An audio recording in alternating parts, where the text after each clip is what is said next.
Olá, vocês! Mais uma vez estamos aqui para o Sinopsis Entrevista. Desta vez para falar de um tema cada vez mais recorrente no Brasil, porque a população brasileira está envelhecendo. A pirâmide, né, das idades se inverteu, né? E eu, inclusive, tenho muitos interesses aqui nesta entrevista de hoje pelos meus cabelos brancos e só por eles, nada mais. Não me identifico com esse livro de vocês aqui.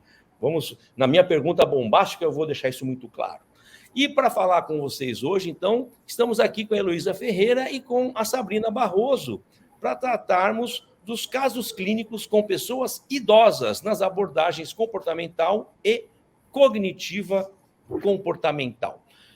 Vou apresentar rapidamente o currículo das duas, né? E a gente já engata nas perguntas, porque você que está nos assistindo já deve estar inscrito no canal, já deve ter recebido a notificação. Se não, já faz as duas coisas e já deixa o like aí, porque só com o seu like que o YouTube vai fazer este vídeo ter relevância, tá bom? Vamos então aqui para o currículo da Heloísa Gonçalves Ferreira, psicóloga, mestre e doutora em psicologia pela UFSCar, professora do Departamento de Cognição e Desenvolvimento Humano e do Programa de Pós-Graduação em Psicologia Social do Instituto de Psicologia da Universidade do Estado do Rio de Janeiro.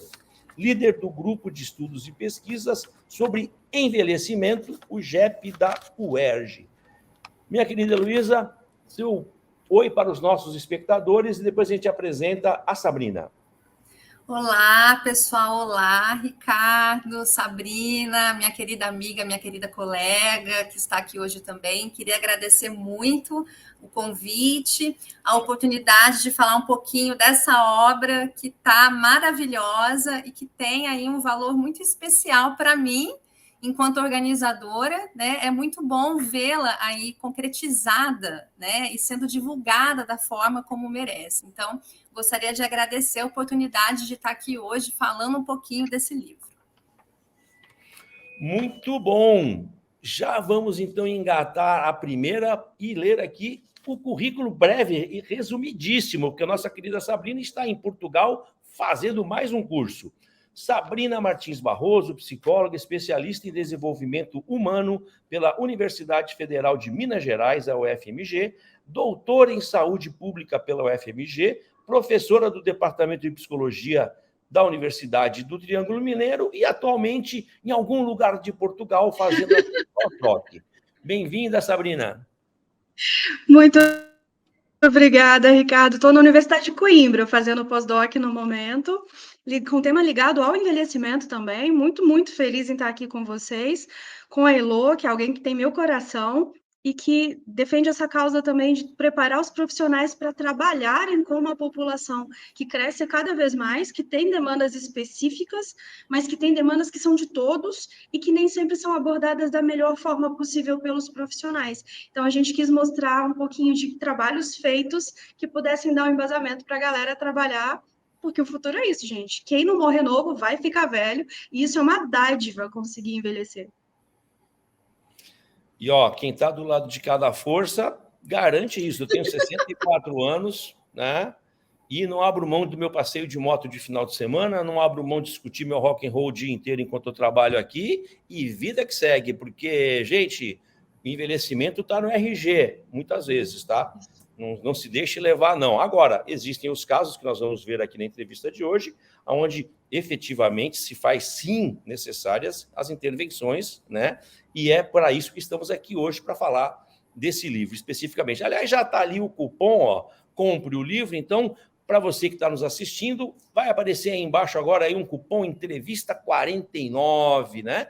Esse cupom lhe dá 15% de desconto para comprar qualquer produto em nosso site, inclusive o livro Casos Clínicos com Pessoas Idosas. Então, enquanto esse vídeo estiver no YouTube, enquanto o nosso site estiver aberto, escreve lá Entrevista 49 e aproveita o desconto, tá bom?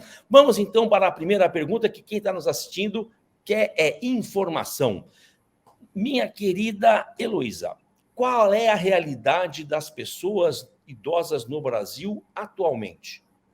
Olha, Ricardo, eu começo a te responder essa pergunta com uma palavra: heterogênea. a gente tem uma realidade da velhice extremamente heterogênea, porque é a etapa que você vê mais variações de trajetórias. Então, se você parar para pensar num recém-nascido nos primeiros dias, ele vai ser muito parecido, né? A depender dos contextos que ele vai nascer aqui no Brasil, um recém-nascido ele vai se comportar de uma forma muito semelhante. Mas, se você para pensar na etapa da velhice, já houve toda uma vida inteira de relações, de contextos, de oportunidades, de estilos de vida, que vão diferenciando demais as trajetórias.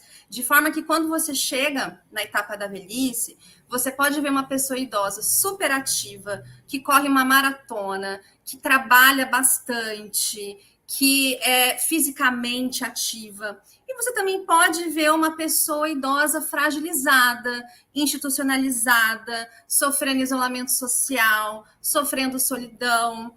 Então, você tem aí um perfil extremamente diverso e essa diversidade, ela é um grande desafio para todos os profissionais que trabalham com as pessoas idosas, porque as demandas podem ser muitas, né?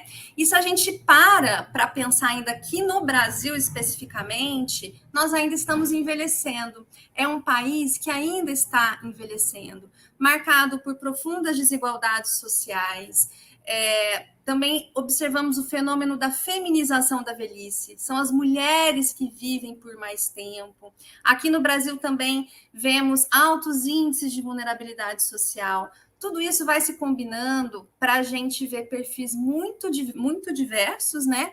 E também grupos em risco para desenvolver tanto doenças físicas quanto doenças mentais. Vou complementar aqui o que a Elô está falando só com uma coisa, que a velocidade que a gente está envelhecendo, gente, deu um boom absurdo. Então, tinha uma estatística que nós íamos chegar a uns 25% da população idosa até 2050, mais ou menos. A estatística atual, que foi revista com a Covid, já coloca 2030 com 36% da população brasileira sendo idosa.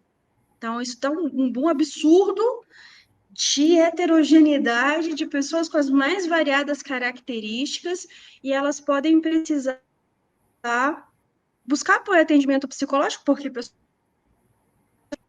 podem buscar por isso, e a gente vai ter que saber trabalhar com eles, né? Perfeito. Essa é exatamente a proposta do livro de vocês, né?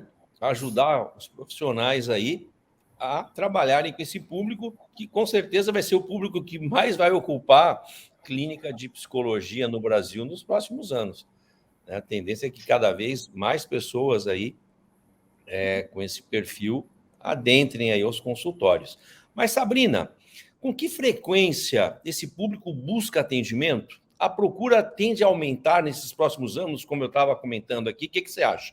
Olha, ainda não é o público prioritário que a gente recebe em psicoterapia. O que nós mais recebemos é um público adulto e um público de crianças que os pais levam, mas tem aumentado muito. E tem aumentado entre todas as parcelas de pessoas idosas. Então, a partir dos 60 anos, que é quando se considera uma pessoa idosa no Brasil, 50 anos, se a pessoa tiver HIV, eles começam a buscar porque as pessoas entenderam que o direito à felicidade ele não tem idade. Então a gente pode querer se reinventar, querer uma vida melhor em qualquer etapa da vida e que é possível fazer algo enquanto tiver vida. Então, se eu falar do serviço que eu atuo hoje em dia, não é 30, mais ou menos 20 a 30% do público que procura é de pessoas acima de 60.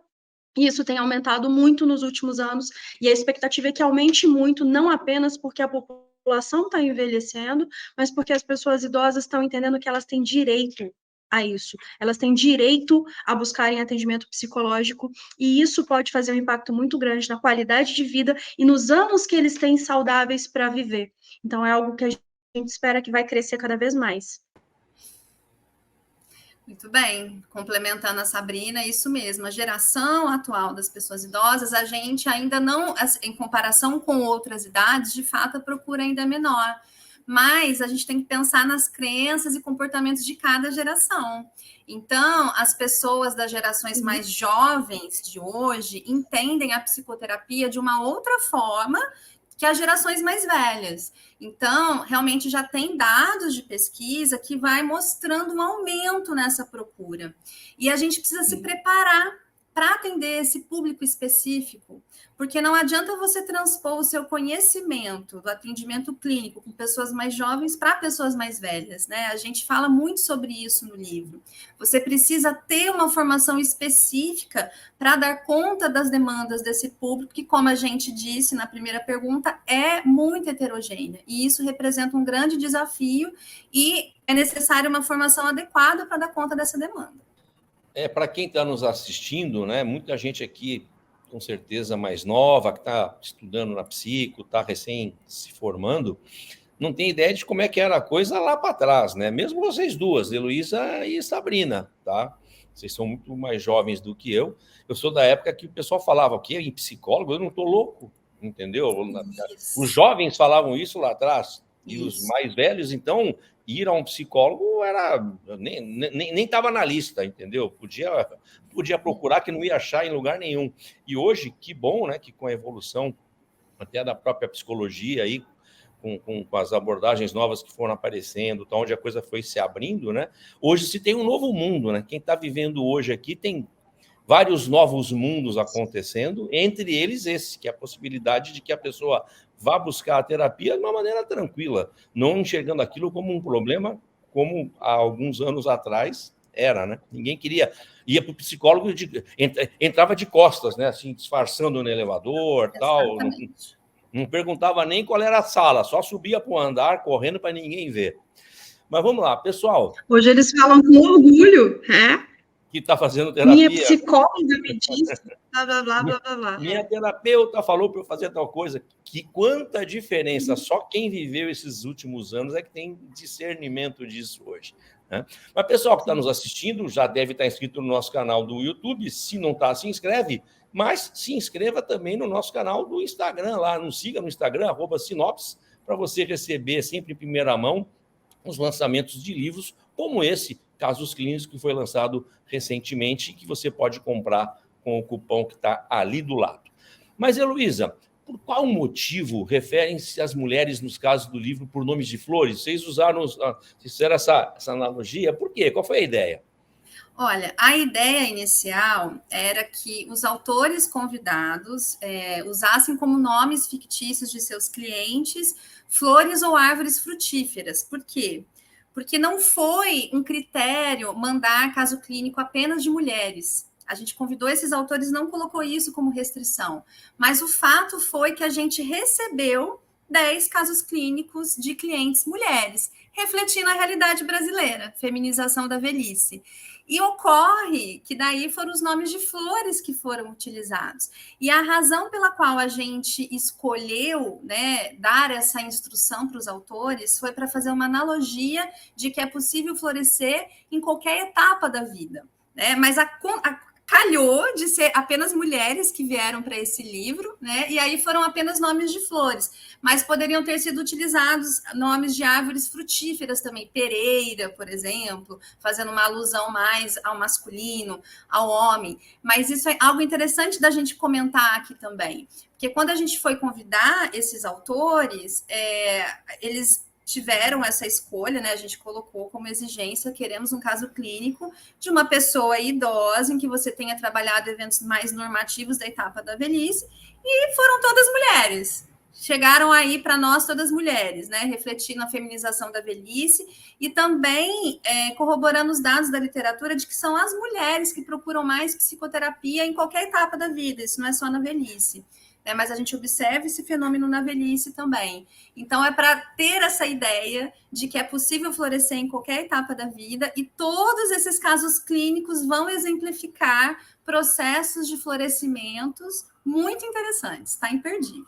Bom, eu fiquei muito feliz com essa escolha, essa foi uma ideia da Elo, mas a minha felicidade foi dupla, porque eu já chamo todo mundo de flor na minha vida particular, então eu achei sensacional.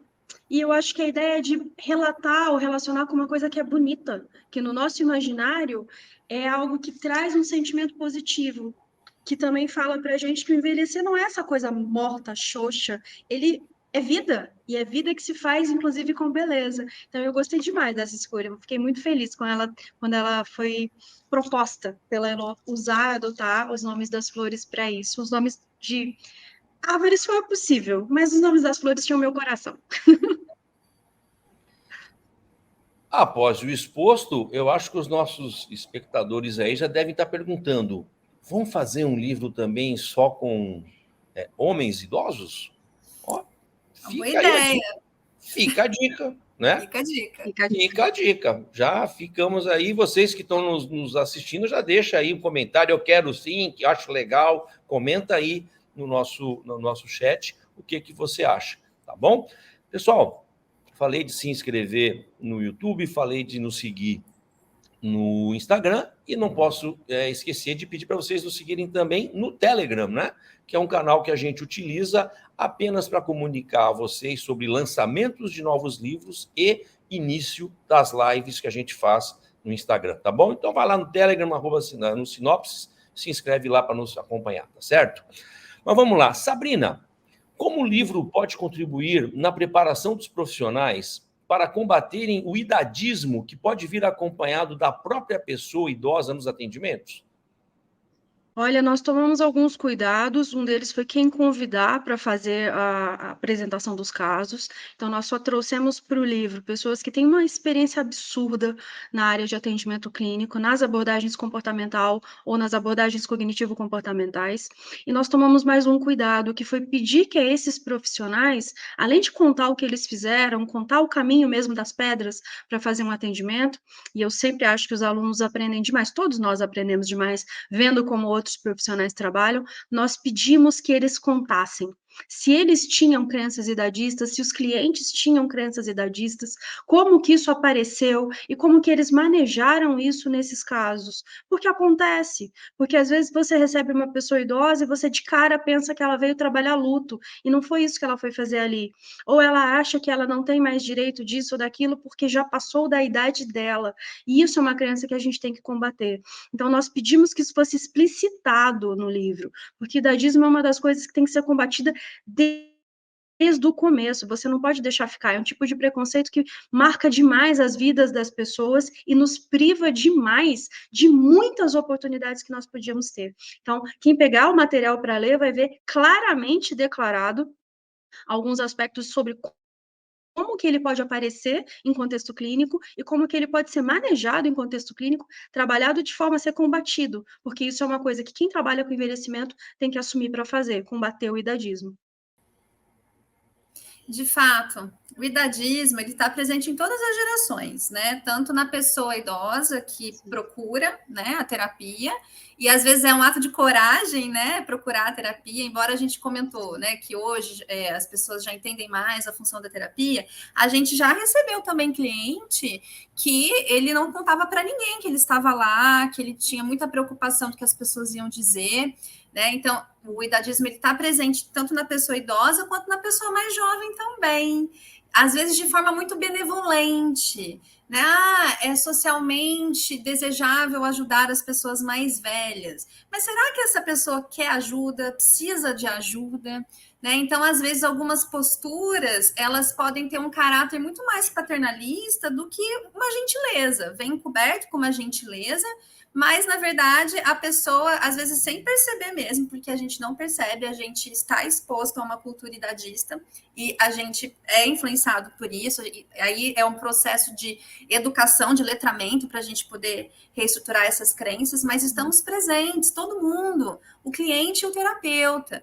Só que quando a gente vai trabalhar com uma pessoa idosa, especialmente quando há diferenças geracionais nessa díade, a gente tem que olhar com muito mais cuidado para isso. Isso é parte de um protocolo da terapia. Não é simplesmente você chegar lá, fazer uma triagem, ver qual que é a queixa do seu cliente, estabelecer o objetivo e trabalhar isso, né? Além do vínculo terapêutico. Você precisa deliberadamente identificar suas próprias crenças idadistas e a do teu cliente também. Porque também não é incomum a pessoa idosa chegar e falar assim, pau que nasce torto nunca se endireita. Então, não tem mais nada para fazer agora. Então, como é que você vai propor um processo terapêutico se aquela pessoa tem aquilo como uma crença, como uma regra? Então, antes disso, a gente precisa trabalhar de forma sistemática para desconstruir crenças idadistas da díade, terapeuta e cliente. Excelente. Bom, quem nos acompanha aqui já sabe que eu vou tentando derrubar a nossa produção, porque a produção tem as perguntas todas ali embaixo, tal, elas também sabem tudo que eu vou perguntar aqui. Isso aqui, vocês pensam que não é combinado? É tudo combinado, tem um monte de folha aqui, ó, vem as perguntas, elas já sabem tudo que eu vou perguntar, mas como eu sou o Ricardo da Sinopse, eu não gosto de coisa muito alinhada, eu sempre boto as minhas bombas aqui para derrubar todo mundo. E eu já vou soltar logo a primeira para provocar vocês duas. Meninas, eu sou de uma geração que meus avós, com 50 anos, eram velhos, muito velhos. Eu, hoje, estou com 64 e, assim como eu, tenho uma galera, eu tenho uma turma de motociclistas, todos na minha faixa de idade, e tem um que tem 76 e ainda anda de moto.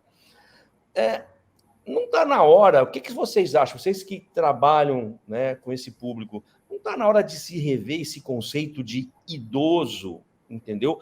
Essa régua, quando ela foi traçada lá atrás, ela tinha um patamar de, acho que é 65, né, se não me falha a memória, ou acima de 60, não me recordo agora, mas isso era de um passado. Hoje, até porque as pessoas já vêm, dos últimos 10, 15 anos, todo mundo já tem a preocupação com a saúde mental, todo mundo tem a preocupação em se cuidar na academia, todo mundo cuida de alimentação. Não é meio injusto ainda manter como um idoso uma pessoa numa faixa etária que está todo mundo hoje produzindo ainda? Tipo assim, ó, vamos jogar essa régua para 70, 75, dali para cima vamos tratar. O que vocês acham? Só para dar uma polemizada. Posso começar? Fica aí. Bom, primeira coisa, Ricardo, não existe um marcador para a etapa da velhice, um marcador assim preciso, entendeu? Se você parar para pensar, a gente está envelhecendo a partir do momento que um óvulo é fecundado. Uma criança está envelhecendo, está todo mundo envelhecendo. Esse critério de 60 mais, ele é um critério meramente cronológico, tá? Que ele ajuda, por exemplo, na elaboração de leis, na elaboração de políticas públicas. Então, assim, você ter esse critério cronológico, ele é importante para você delimitar certos públicos-alvos, tá certo? E muito provável que aqui no Brasil, daqui a pouco, vai acontecer de talvez ser 65 mais, porque a população idosa está crescendo, 65 mais é um critério internacional, a gente usa aqui 60 mais ainda. Mas tem uma coisa, Ricardo, que é o estereótipo negativo associada à palavra idoso, idosa, pessoa idosa. E aí isso é um problema. Porque uma pessoa idosa, as pessoas muitas vezes não gostam de ser referenciadas como idoso, como idosa, porque existe um estereótipo negativo de que, então eu sou vovozinho, eu sou vovozinha, eu já estou mais dentro de casa, não faço mais nada, eu não sou mais ativa. E aí vem a questão do idadismo de novo, porque ser velho e ser idoso não deveria vir associado com esses estereótipos negativos, né? E aí você trouxe do seu avô de 50 anos. Então, assim, na geração do seu avô, a expectativa de vida era muito mais baixa. Então, realmente, uma pessoa com 50 anos, na época do seu avô, né, já era bastante velha, considerada velha para a época. Agora, eu vou te dar um exemplo, que é o exemplo que eu dou para os meus alunos. Eu gosto de pegar uma foto da minha avó de 60 anos e da minha mãe de 60 anos, para ver a diferença das duas. A foto da minha avó de 60 anos é o estereótipo vovozinha, cabelo branco, preso, roupa coberta. Da minha mãe, é a minha mãe andando de jet ski. Então, assim, é muito distinto. As gerações, elas vão mudando em termos de comportamento, de crenças, de modos de viver. Então, isso também vai implicando em outros modos de viver a velhice, né? Então, assim, a previsão que a gente tem, que eu espero, né, eu estou sendo otimista, é que crenças idadistas sejam cada vez mais desconstruídas. A gente tem visto hoje muitas artistas, mais as mulheres, são as mulheres que costumam sofrer mais idadismo, né? Muita militância das mulheres mais velhas, artistas, questionando certos comportamentos, certas palavras, certas falas veladas. Nossa, você tá ótima para sua idade, né? Mas por que eu tinha que estar horrorosa para minha idade? Né? Então, assim, eu acho, Ricardo, que é uma construção social que a gente tem que começar a favorecer, de desconstruir o idadismo e de não entender a palavra idoso ou idosa como sendo associada com algo negativo, né? E aí realmente é um trabalho de muitos anos, de gerações, né, para a gente conseguir fazer essa educação, porque eu acho que é um processo educativo, é uma educação para o envelhecimento mesmo. Vou contar para vocês uma história que aconteceu hoje. Coimbra é uma cidade que quem conheceu Ouro Preto vai entender do que eu estou falando, é morro para todos os lados que você quiser imaginar, de pedrinhas. E eu estava com a minha supervisora aqui, a professora Margarida, e ela tem 67. E ela estava correndo, literalmente correndo, porque a gente estava atrasada para uma reunião, de salto alto, enquanto ela conversava comigo sem ofegar. E eu estava morrendo.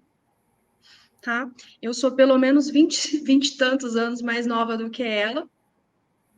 E ela olha para mim em um determinado momento e fala assim: Nina, você sabia que o envelhecimento saudável começa antes de você ficar velha? Eu não sabia. Esse é um ponto que eu acho que é importante que a gente considere, que a Ilô estava falando, que é a preparação para envelhecer, o que as pessoas esperam do que é envelhecer e de como é que a gente vai lidar com isso. O critério brasileiro, ele ainda é cronológico, baseado na expectativa de vida do brasileiro, que é 77,8 anos, médio. Então, embora a gente conheça muita gente muito ativa, e eu tenha sido humilhada por uma dessas pessoas hoje, que tem um condicionamento físico absurdamente melhor do que o meu, para alguma parte da população que ainda é mais carente, que tem menos acesso, ainda faz muita diferença chegar aos 60 anos e ter uma política pública que dê algum tipo de respaldo. Na Europa é 65. Em alguns países, como Itália, alguns outros, eles estão cogitando 70, mas esse número é sempre determinado em função da expectativa de vida média da população. Mas eu acho que o mais importante aqui é, independente de com que idade for demarcado para o governo que você é um idoso, você começa a envelhecer do dia que o óvulo está fecundado. E se a gente não se preparar para isso, você vai ser um velhinho desses caquéticos. Mas se você se preparar para isso, e sua genética ajudar, você pode ser a pessoa que está correndo de salto alto, humilhando alguém 20 anos mais novo que você. E tá tudo bem. As duas possibilidades existem e a gente vai ter que lidar com todas elas. A ideia é quebrar o preconceito de que você tem que se encaixar nesse estereótipo de vovozinha que está em casa cozinhando, enquanto seus netos estão lá esperando que você conte histórias do passado. Tem um monte de gente por aí que tem mais de 60 anos e tem vidas sociais mais ativas do que os meninos de 20. Tem gente que nem quer esse papel, né? Quer andar de jet ski, quer saltar de paraquedas, quer fazer algumas coisas que, enquanto tinha 20, 30, não pôde fazer. Então, está estudando, está se recolocando, está buscando terapia, porque ele entendeu que ele pode. E esse número que tem, que é a idade dele, é só outro número. A gente lida com eles todos os dias. Você tem CPF, você tem RG, você tem quilo, você tem altura e você tem idade. É isso, é só outro número para lidar. E que se a gente conseguir entender isso, dá para ter uma vida muito mais legal em qualquer etapa da vida que você tiver. Eu sei bem disso, pode ter certeza. Eu não ando de A sua moto? mas eu ando de moto. Mas já andei de jet também, é bem legal, moto aquática. Já tomei um tombaço uma vez, terrível. Mas, meninas, aliás, a próxima pergunta que eu vou fazer para a Heloísa, ela meio que até já deu uma respondida, mas eu vou ter que fazer, está aqui no card, até para que a Sabrina também, de repente, possa dar uma complementada. Como combater o idadismo na sociedade como um todo? Você já falou agora há pouco sobre isso. Tem mais alguma coisa que a gente pudesse colocar nesse pacote? Tem, porque eu achei essa pergunta muito pertinente. Eu vou dizer que essa é uma pergunta de pesquisa para o meu grupo de pesquisa, tá? Assim, a gente pode falar de forma genérica, vamos fazer intervenções, políticas públicas, campanhas educativas, fazer as gerações conviverem entre elas para poder criar empatia. Eu acho que isso é uma resposta mais genérica. Mas eu acho que ainda falta aqui para a gente no Brasil entender as características específicas de quem sofre mais idadismo e de quem perpetra esse tipo de preconceito. Né? Então, assim, para quem que a gente tem que direcionar campanhas contra o idadismo? Então, eu já tenho uma hipótese, porque dentro da própria universidade, que é onde a gente está, que está mais próximo da gente, a gente vê manifestações idadistas, né? Recentemente até viralizou um vídeo na internet. Eu acho que a mulher tinha 40 anos, foi fazer uma faculdade, e aí as meninas mais novas, né, fizeram comentários idadistas, ridicularizando. Então, assim, a gente já tem uma ideia de que o idadismo está presente ali também no contexto universitário, mas ele também está presente em diversos outros lugares.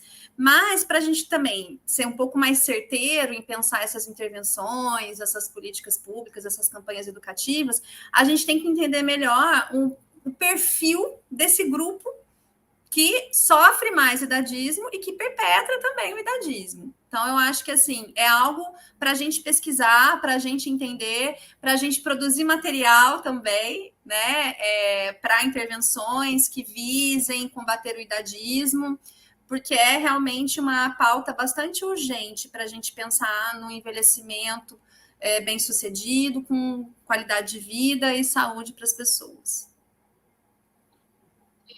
Acho que um ponto importante também é ver como as representações elas nos afetam. Recentemente, o governo mudou a figurinha que representava as pessoas idosas nos ônibus, nos estacionamentos e tudo mais. E eu vi algumas pessoas falando: nossa, que bobagem, tá perdendo tempo com isso. Não é perda de tempo. Quebra uma ideia que você tem de imediato, porque a imagem consegue fazer isso com a gente. De imediato, você bate o olho e vê uma pessoa de bengala, você já espera alguém fragilizado. E essa não é a realidade que a gente está buscando para as pessoas que estão envelhecendo e que já pertencem à categoria idoso. Então, desde pequenos gestos, como você imagina o que é, o que você se permite pensar, por exemplo, que é uma roupa adequada para uma pessoa de 60, 70, 80 anos, o tipo de música que você associa com essa faixa etária, tudo. A gente vai ter que repensar diversas coisas. E só dá para fazer isso se a gente começar a falar a respeito, a identificar esses perfis e a preparar as pessoas para um olhar diferente do que elas tinham. Porque como funcionou com a minha avó, não vai funcionar comigo quando eu tiver a idade dela. As gerações mudam e o que a gente fez em cada geração muda. Eu vou ser uma idosa que joga videogame. Minha avó nunca ligou um na vida dela. Então, vou gostar de heavy, vou a shows de rock, até enquanto eu conseguir. Quando eu não conseguir, alguém que leve minha cadeira de rodas, porque isso me faz feliz. E a gente vai ter que preparar as gerações que a mudança não vai acabar se você entender que essa geração atual pode gostar dessas coisas. Mas o que a gente vai ter que mudar é a crença de que vai ficar estático. Então, vai ter que sempre procurar quem são as pessoas que, como o idadismo está se manifestando, como a gente combate isso? E vai ter que brigar sério para o Brasil criar políticas públicas, sim, para combater, para valorizar o envelhecimento, porque eu repito, isso é uma dádiva. Quem não envelheceu foi porque morreu novo. Tá? E como valorizar o envelhecimento? Um dos papéis que ajuda um pouco nisso é a manutenção do capital. Então, como essas pessoas estão ficando mais saudáveis e elas conseguem continuar tendo dinheiro, elas começam a ser incluídas em programas de turismo, em programas de relacionamentos, em coisas das quais elas eram naturalmente excluídas quando deixavam seus empregos. Então, a gente já vê algumas mudanças e a gente sabe que essas mudanças podem ser aceleradas. E na área da psicologia, eu sugiro fortemente que os os estudantes atuais e os próximos que se interessarem se preparem para atender esse público, o que vai ser seu público majoritário, não vai demorar tanto para isso acontecer. E você vai ter que saber trabalhar, porque senão ele vai gastar o dinheiro dele pagando outra pessoa. Essa tecla, Sabrina, eu bato e bato constantemente aqui, toda a oportunidade que a gente tem de conversar com o público é que é essa. Eu tenho uma teoria de que, assim como o médico, assim como o advogado, o psicólogo também deveria ter a sua especialidade, né? Não que ela seja...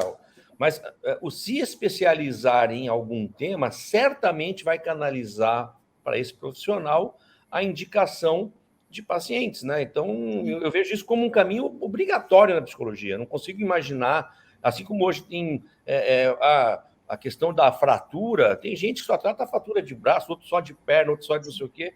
A fratura é fratura, mas as pessoas vão se especializando num grau tal que, quando aparece algum caso, cai direto para essa pessoa, né? Então, eu não vejo crise para quem for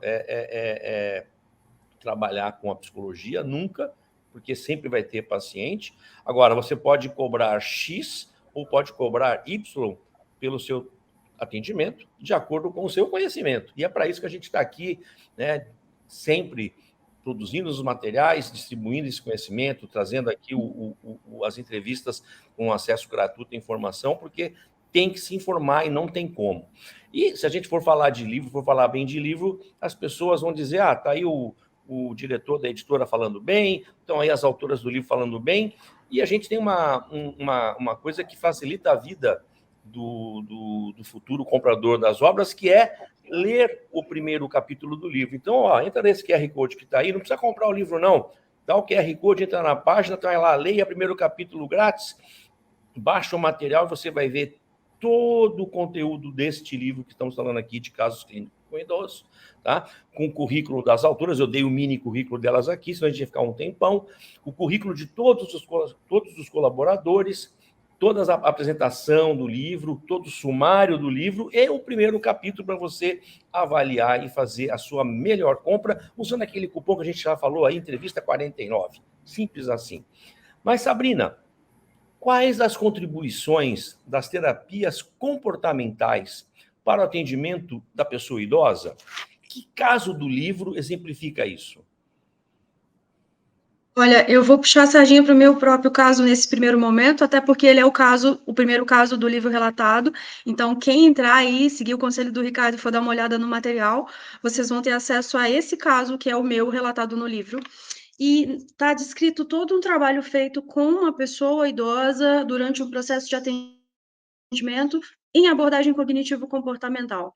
Mas se você me pergunta qual caso do livro pode ajudar e no que as terapias cognitivo-comportamentais, e aí eu estou abarcando todas elas, as de terceira onda também, podem ajudar para isso, eu te diria que todos os casos, porque nós tomamos cuidado de colocar várias abordagens cognitivo-comportamentais relatadas ali dentro. Então, você vai ter uma pessoa que se identifica um pouco mais com a análise do comportamento, ele tem um modelo a seguir que não precisa ser repetido, mas que dá a ele uma ideia de como trabalhar com uma pessoa idosa, dentro das comportamentais clássicas, dentro da terapia do esquema, dentro da ACT. A gente trabalhou tentando trazer o que tem de melhor nesse momento para ilustrar o que é possível fazer. As terapias cognitivo-comportamentais, elas fazem muita questão de ter como demonstrar a efetividade delas. Então, você sabe que o que está sendo aplicado teve um jeito de ser avaliado se aquilo estava funcionando ou não. E elas têm se mostrado muito efetivas com diversos tipos de objetivos com pessoas idosas. Então, desde atendimento de transtornos de humor, depressão, questões de ansiedade, vivências de luto, vivências para recolocação profissional, várias coisas que podem surgir durante uma terapia, que as terapias cognitivo-comportamentais já têm demonstrado dar conta, e a gente trouxe para esse material, para quem tem interesse em atender pessoas idosas, ter algo para se fixar e falar assim, então fulano trabalhou desse jeito, meu caso se assemelha a isso, será que se eu seguir esse caminho daria um bom resultado para mim? A gente trouxe, porque aprender com o outro, com o caso contado, sempre é um pouco mais fácil. E entendendo o caminho, você constrói o seu. Você não vai repetir exatamente o que o outro profissional fez, mas você vai ver as possibilidades e aplicar ao seu contexto, ao seu cliente e ao seu próprio jeito de trabalhar.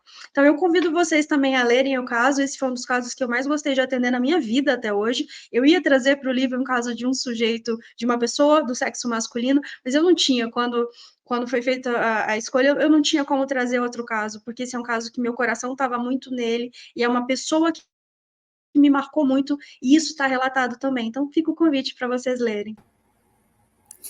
Muito bom. Eu acho que Sabrina já deu uma boa resumida aí, né, com relação às abordagens. A gente não quis restringir exclusivamente a TCC, porque a gente entende que essa é uma obra pioneira. A gente não tem ainda uma obra abordando casos clínicos apenas de pessoas idosas, né, no contexto psicoterapêutico. Então, a gente quis reunir, né, mais do que segregar, a gente quis reunir essas abordagens para ver o que elas trazem, né, de positivo, de adequado, para ajudar no trabalho com as pessoas idosas, né. Existem procedimentos comportamentais, procedimentos mais cognitivos, isso está exemplificado em todos os casos, de alguma forma, né. Especificamente das abordagens comportamentais, se existem pessoas idosas que sofrem de algum transtorno neurocognitivo, técnicas comportamentais podem ser mais benéficas para se atingir os objetivos. Então, é importante a gente entender o valor também de cada técnica a partir dos objetivos de cada pessoa, da condição de vida de cada pessoa. E a gente, de fato, fez esse convite para profissionais que são bastante renomados na área, para a gente conseguir integrar e ver como que está acontecendo o atendimento de pessoas idosas no contexto dessas abordagens comportamental, cognitivo-comportamental e contextual. Muito bom. Está com alguma dúvida com relação ao que nós estamos falando aqui? Está com alguma dúvida em relação ao livro que está ali aparecendo? Não tem problema, pessoal. 51-3600-6699, nosso WhatsApp, atendimento personalizado Sinopse, de segunda a sexta, das 8 às 23h59, também conhecida como meia-noite, e aos sábados, das 8 às 18. Se não quiser pelo WhatsApp, entra no GivoChat quando você estiver no nosso site, naquela janelinha que abre, ou vai no Instagram, no mesmo horário, sempre tem alguém para tirar as suas dúvidas, para que você possa fazer a melhor compra possível e assim continuar atendendo com excelência seus pacientes. Heloísa, meio que você já respondeu a pergunta que eu vou te fazer, mas eu vou ter que levantar a bola para você cortar, tá? Nós já vimos falado ali das contribuições das terapias comportamentais. E agora temos quais as contribuições das terapias cognitivo-comportamentais para o atendimento de pessoas idosas. Que caso do livro exemplifica isso? Você não quer dar um spoilerzinho de um caso que fala sobre essa abordagem? Olha só, a maioria dos casos, na verdade, tem esse viés cognitivo-comportamental. As TCCs, elas são padrão ouro, né? Para tratar diversas desordens mentais em pessoas idosas. A gente tem estudos tratando do desenvolvimento das TCCs adaptadas e específicas para as pessoas idosas, né? E tem diversos casos abordando isso. O próprio caso da Sabrina, que é a Magnólia, né? O meu caso também, que é o caso da Rosa. Tem, enfim, diversos outros casos que vão falar de técnicas, de procedimentos da TCC. Agora, o que eu acho importante de colocar também com relação à TCC é que a gente tem bastante evidências de eficácia, de efetividade, que são, em sua maioria, do contexto internacional. Então, puxando a bola mais uma vez aqui para a questão das pesquisas também, da necessidade da gente estar pesquisando para produzir material para o nosso contexto, né? A gente também precisa começar a testar, a entender como que essas abordagens funcionam aqui para o nosso contexto no Brasil, né? Como eu disse, essa é uma obra pioneira, a gente ainda tem pouco material clínico para trabalhar com as pessoas idosas e a gente precisa, de fato, difundir aí essa cultura, né, de buscar fazer materiais e pesquisas que tragam informações para nós sobre como a gente vai atender melhor o nosso público mais velho, né? Então, quando você fala da especialidade da psicologia, é isso. A psicogerontologia é uma área que ela ainda precisa ser consolidada aqui no Brasil, né?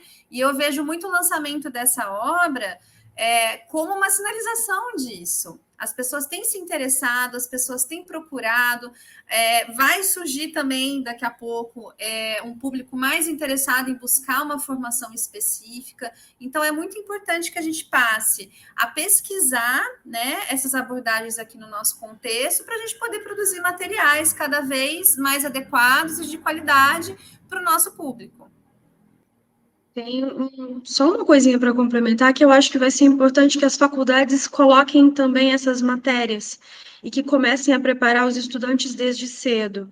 E aí, mais uma vez, vai precisar de mais material, de mais gente trabalhando, de mais gente dizendo quais protocolos já existem, o que tem que ser desenvolvido, o que pode ser usado, trazido de fora, o que não vai funcionar, porque a realidade do Brasil é muito diferente do que a realidade dos Estados Unidos, onde a maior parte desses protocolos termina sendo montada. Então, a gente vai ter que pesquisar, construir e estudar, gente, mas é estudar muito. E aí, nesse sentido, livros como esse, a gente espera estar contribuindo também para a formação de todo mundo, porque relato de caso é sempre o melhor jeito para o estudante aprender qualquer coisa que ele tiver que estudar, porque é a prática transcrita para o papel. Não é uma coisa teórica que estão te dizendo, é assim, acabou e ponto. Inclusive, o que não dá certo vai ser contado para você que não deu certo. E não tem nenhum problema não dar certo. Terapia também derruba a gente de vez em quando, não é só o Ricardo tentando derrubar a produção. E nós precisamos fazer com que as pessoas saibam disso no mundo real, né? É verdade. Vou ter que aproveitar, já que você levantou a bola, falou de estudar, de estudante, não sei o quê, tem duas coisas que eu não devo deixar de falar aqui para vocês. A primeira é que estudante paga meia na sinopse, então, Eu acho se sensacional. quem está assistindo aqui achou aquele desconto de 15% pouco, se você for estudante de graduação de psicologia, você tem 50% para comprar esse livro aí. Tá? Esse e todos os outros livros da nossa editora. É a maneira com a qual a gente acredita, né, possibilitar que você, estudante de graduação, que já rala muitas vezes para pagar a faculdade, tenha a condição de adquirir um conhecimento, e agora eu vou inventar, na segunda coisa que eu sempre falo, um conhecimento que, infelizmente, as faculdades de psicologia do Brasil não dão mais, não por incompetência, não é esse o viés, mas por absoluta falta de capacidade de acompanhar a evolução da psicologia. A psicologia vem num crescendo, ainda mais com a questão depois do Beck e tudo que veio depois que ele trouxe, não tem como acompanhar a ementa, não tem como, toda hora aparece uma abordagem diferenciada. Então, por mais que as faculdades tenham que se adaptar, eu acredito que vão ter sim, né, a obrigação de se adaptar ao que está acontecendo, você que está estudando e sai da faculdade, você tem que ler, você tem que ir a eventos, você tem que fazer cursos, tem que participar de congressos, para ganhar um conhecimento que você não teve na faculdade, e não adianta você querer ter esse conhecimento na prática, né, Sabrina e Luísa? Por mais que dê para errar, a margem para erro hoje é muito pequena, porque nós estamos num país, no mundo, aliás, né, onde a adolescente se mutila, se suicida, e aí quando um pai consegue mandar um adolescente desse para uma terapia, está investindo certo de que vai fazer bem para o filho ou para a filha. E muitas vezes caindo na mão de um profissional inexperiente ou que não teve um embasamento suficiente, ao invés de fazer bem, vai fazer mais mal. Então, é importante você que está nos assistindo ter esse discernimento, né? Como a Sabrina falou, vai ter que mudar, os assuntos têm que ser abordados, vai ter o erro, sim, mas isso vai ficar numa margem de erro, né? Uma vez um colega de vocês me disse, Ricardo, me apavora, um professor universitário, que os alunos às vezes ligavam para ele, depois de formados, muitas vezes sem saber fazer o diagnóstico do caso que aparecia. E aí, com medo de errar, olha, professor, pelo amor de Deus, me ajuda, entendeu? E ele prontamente se colocava à disposição. Então, você que está na psico, vai ter que estudar sempre, não adianta. Está aí a Sabrina lá em Portugal, que não me deixa mentir, lá estou fazendo mais um trabalho, né? Mas, pessoal, já que eu falei da Sabrina, vamos encaminhar a próxima para ela. Quais as contribuições das terapias contextuais para o atendimento da pessoa idosa? Qual o caso do livro exemplifica isso? Tem algum? Acho que essa pergunta já até aconteceu um pouquinho por aqui.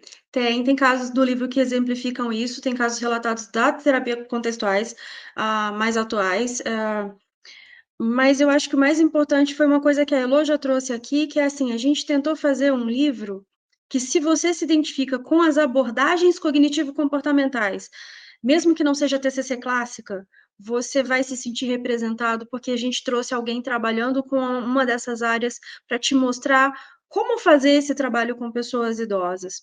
Sim, a maior parte dos casos relatados é de pessoas que trabalham com a TCC clássica de Beck ou com terapia do esquema associada com a TCC clássica, mas a gente trouxe gente que trabalha com ACT, trouxe gente que trabalha com outras novas formas de entender, com mindfulness, com outras coisas, porque elas são complementares. Tanto que hoje em dia a gente fala de terapias, plural, cognitivo-comportamentais, porque ainda com todas as suas diferenças, se percebe muitas formas de trabalhar com técnicas cognitivas ou com técnicas comportamentais que são partilhadas e com uma preocupação gigantesca de demonstrar que o que você está fazendo funciona e de manter um olhar científico naquilo que está sendo feito em nome da psicologia.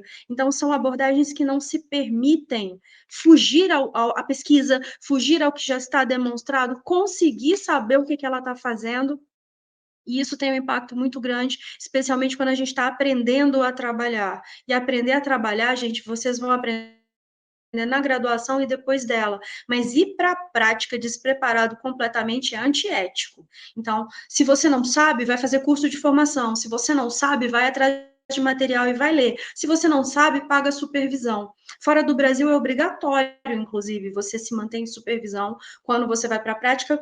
Em alguns países, por um período X de anos, normalmente 2 a 3, em alguns países, enquanto você trabalhar. Como no Brasil isso não é obrigatório, deveria ser assimilado na cultura de quem escolheu a psicologia ler para sempre, buscar material novo para sempre, buscar formação complementar para sempre, porque o mundo muda, as pessoas mudam, as abordagens mudam, e as possibilidades de trabalho também mudam. Então, a gente vai ter que se atualizar enquanto a gente quiser ser bom no que a gente faz. E aí, nesse sentido, eu vou puxar a sardinha para a Sinopsis, falando que esse desconto de 50% para o estudante de graduação, ele não quebra um galho, ele quebra a árvore toda, porque, de fato, essa é uma etapa da vida que a grana é muito contada para a maior parte das pessoas. E poder comprar material de qualidade pagando um pouco menos faz muita diferença para que você possa ler o material de qualidade que está sendo produzido. E eu espero que você gaste comprando o nosso livro, porque ele ficou muito lindo. Eu queria complementar a Sabrina nessa resposta, falar especificamente do caso da terapia contextual da ACT, que é o caso da Lótus, né, da flor de lótus, que narra uma maneira muito interessante de se trabalhar o sentimento de culpa, que é bastante comum da gente observar em pessoas mais velhas que buscam terapia. A culpa e arrependimentos por questões que já aconteceram, do passado, da sua trajetória, e o quanto isso pode aprisionar uma pessoa para florescer, né? Para continuar vivendo ali a sua etapa da velhice. Então, dando aí um gostinho, um spoiler do livro, o capítulo da Lótus, ele vai narrar, tá, de forma bastante interessante, como que a ACT trabalha com um sentimento de culpa que pode surgir na etapa da velhice. Então, fica aí como um spoiler do livro, né? E lembrando novamente que a gente quis, na verdade, integrar, né? A gente quis trazer aí mais de uma abordagem, embora existam muitas similaridades entre essas abordagens, embora também já exista, inclusive, uma discussão sobre a quarta onda, que, na verdade, talvez não seja mais tão importante a escola psicológica, mas sim o procedimento fundamentado na literatura, na ciência, que você vai adotar para o caso que você vai atender, né? Então, a gente quis pensar esse livro de uma forma mais integrativa, né? Mas especificamente com a terapia contextual, é o caso da Lótus, que está bem interessante. Ficou a dica.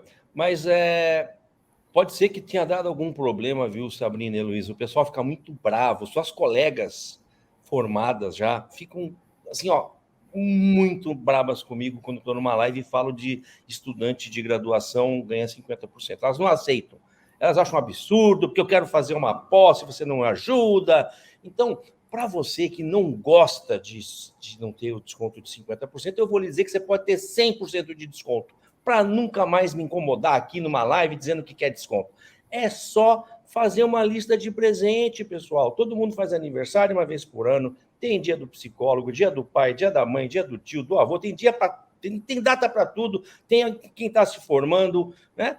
Então, assim, tem Natal, né? Dia dos namorados, pede livro. Pede livro. Na Páscoa, aqui, chocolate engorda, se quer chocolate, pede livro. Monta uma lista de presente, manda aqui para nós, recebe o link, manda para todo mundo e você 100% de desconto, não paga nem o frete. Simples assim, tá? Não quero mais falar desse assunto. Não. Toda vez é a mesma coisa. Mas eu tenho que aproveitar a live e vender meu peixe, tá bom? Meninas, agora vamos tentar vender o livro um pouquinho. Por quê? Vocês falaram a questão do mercado vai crescer, tal, ok. A gente sabe que a população está envelhecendo, mas por que o psicólogo deve ter esse livro em sua biblioteca de conhecimento, Sabrina? Vamos lá, dá suas dicas aí. Já falamos várias coisas, se a gente fosse fazer um checklist. A primeira que eu vou falar é uma que eu falo para todos os meus alunos.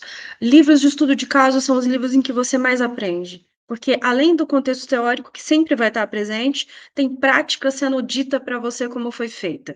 E se você pegar bons livros de estudo de caso, você vai ter bons profissionais dizendo bons caminhos para você seguir. E eu posso falar sem nenhuma falsa modéstia que esse é um desses livros. Ele tem muitos casos relatados de um grupo de pessoas que é o que mais tem crescido na busca por psicólogos e que a gente não tem muito material. Então, até há pouco tempo atrás, mesmo que eu quisesse ensinar para os meus estudantes de graduação ou nas especializações em TCC, como que você atende, eu teria que relatar a minha história pessoal e ponto, porque eu tinha pouco material a quem recorrer. E esse livro supre esse mercado, ele supre o interesse de pessoas que querem trabalhar com pessoas idosas sobre como fazer isso. Então, tem um caminho relatado de como olha, como vê o caso, como monta o caso, como atende, o que pode acontecer. Isso é uma coisa que não tem preço. E, especificamente com pessoas idosas, ainda falta muito material no Brasil. Então, a gente veio tentar ajudar também a suprir essa lacuna de quem quer trabalhar direito com essa população, como é que faz para poder se preparar para isso. E trazendo esses casos, nós contamos várias possibilidades de trabalhos sobre vários temas que podem te ajudar em casos diversos. E aqui eu vou te dar não um spoiler exatamente, mas é uma dica de vida. Nem sempre o jeito que funciona para trabalhar com uma criança vai funcionar para trabalhar com outra pessoa. São linguagens muito específicas. Com os idosos é a mesma coisa. Se você não falar a língua que chega nele, você não trabalha. Mas muitas vezes, porque essa delimitação de quando eu envelheço, quando eu me torno idoso, ela não é tão clara quanto fazer 60 anos, muito do que está relatado ali funciona para trabalhar com clientes adultos mais velhos. E isso também te ajuda a se preparar para esse público, caso você queira trabalhar com ele. Então, minha dica para você é: compra, só compra. Ou pede para sua lista de presente, mas lê, porque ele vale a pena gastar teu tempo lendo, dá para aprender pra caramba com o conteúdo que está aí. Eu vou falar também outra coisa que eu falo para os meus alunos, que é, pessoal, a psicogerontologia é o futuro. É o futuro, mesmo que você nem queira, inevitavelmente, em algum momento você vai esbarrar com uma demanda de uma pessoa mais velha por uma razão meramente demográfica. Né? A população está crescendo, está tendo mais demandas e vai bater lá na sua porta, muito provavelmente, por uma questão de probabilidade.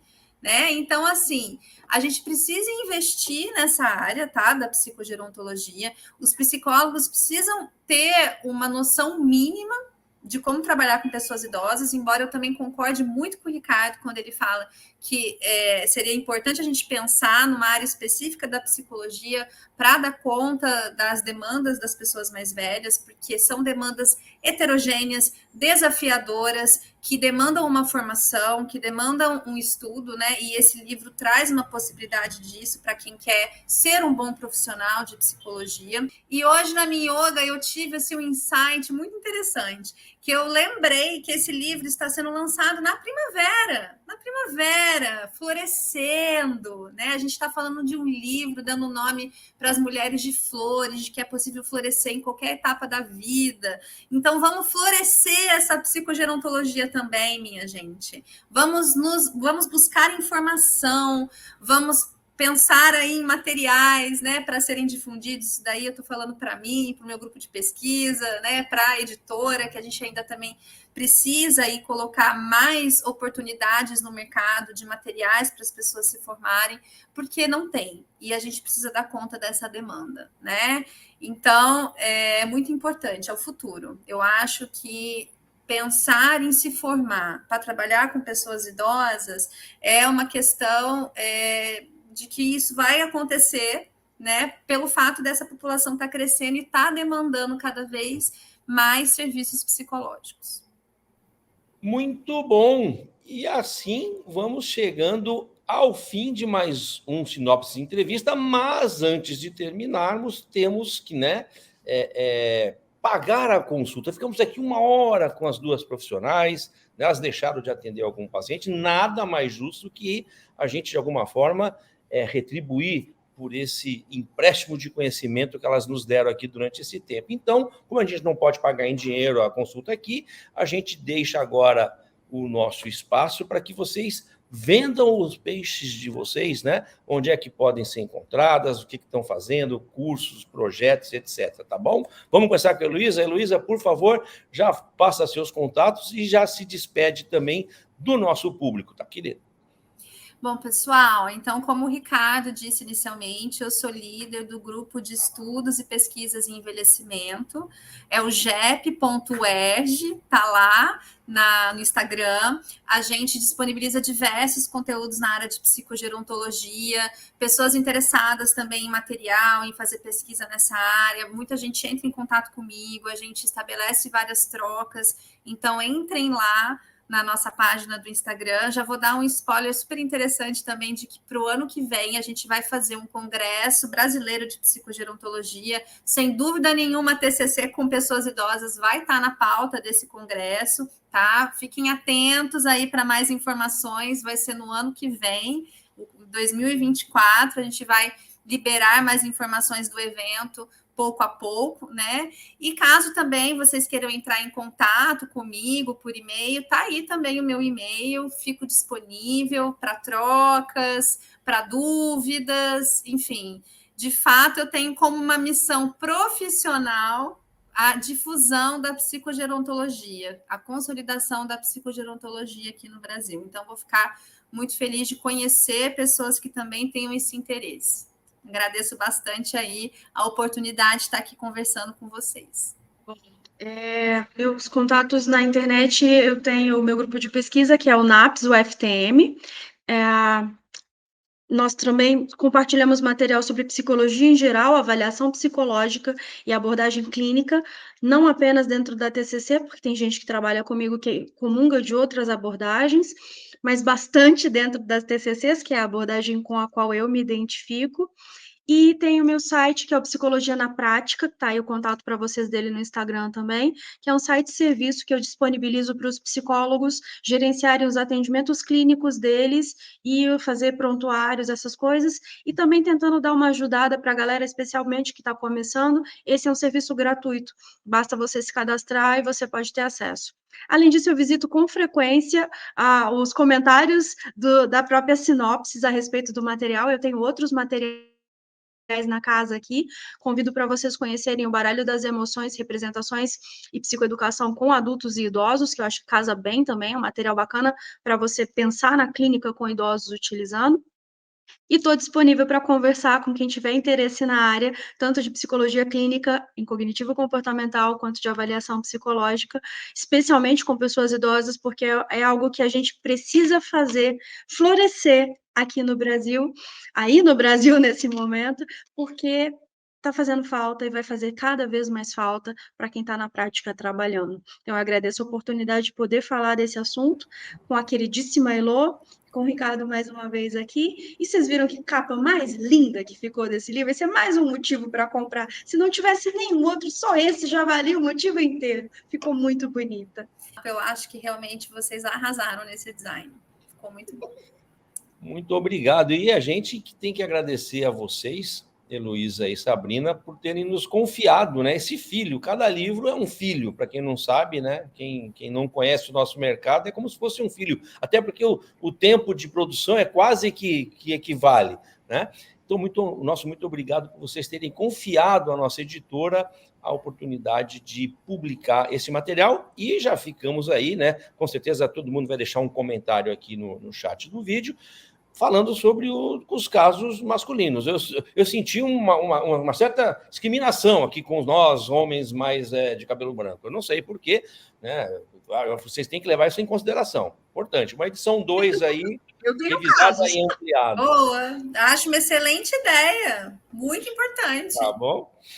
Então, pessoal, agora sim estamos chegando ao fim de mais um Sinopse Entrevista. Se você ficou até aqui, é porque você sim gostou do assunto, então dê o like, se inscreve no canal, habilita o sininho e compartilhe esse link para que mais e mais profissionais da psicologia tenham acesso a esse conteúdo, né? E com isso, quem sabe, né, o ano que vem, no próximo congresso que vai aparecer aí, tenhamos um grande número de profissionais interessados nesse público, que é o que vai ocupar, sim, as clínicas, né, de psicologia dos próximos anos. Tá bom, pessoal? Esperamos vocês no próximo Sinopses Entrevista. Um beijo, um abraço e até a próxima. Tchau, tchau. Tchau.